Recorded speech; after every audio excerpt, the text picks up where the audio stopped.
Naintriga na ba sa inyo ang sweldo ni Mister, ha? Oo, kasi ganito yan. Dapat, pag kinsena katapusan, o kung anumang araw ng sweldo ng husband ninyo, dapat hawak nyo na yung ATM.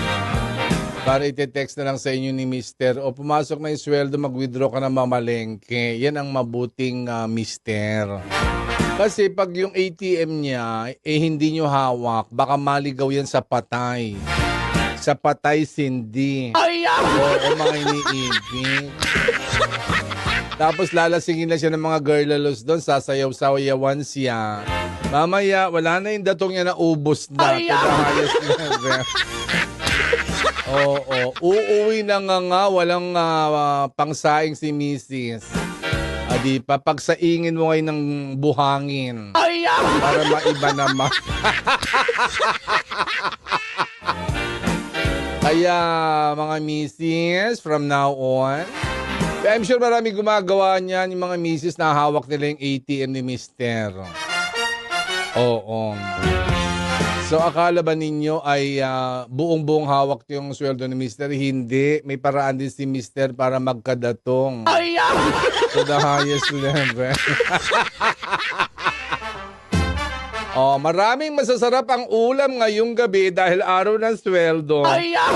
True legend. Okay naman mga misis, hindi dahil sweldo day ubos biyaya na naman, di ba? Wag ganyan mindset na hala, splurge. Spell splurge, mga baklitos. Diba, may mga misis na ganyan, mga galit sa pera, nakuha lang yung sweldo ni misis. Hala, umorder na sa Shopee, ang dami nang ino-order sa Shopee. Oo. Kung ano ino-order, diba? Mamaya na pa siya, ay, ubos na, mangungutang na naman sa tindahan. To the highest level. Okay lang mangutang ha, basta yung suki yung tindahan, binabayaran nyo din para ang purpose dyan ay makautang kayo ulit. Yun lang po yun.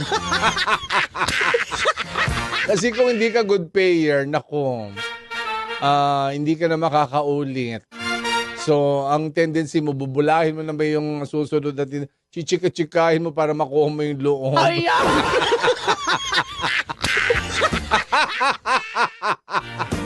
Para-paraan, di ba? Chika-chika, kinukumari, kunwari.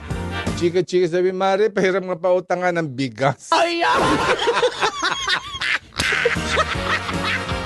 Tama na yung mayroong kasuking, nagpapautang sa'yo. Tapos pag-araw ng sahod, bayad agad, di ba?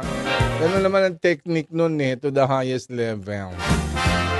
Dahil araw ng sweldo ngayon, marami hong mga misis ang madidiligan.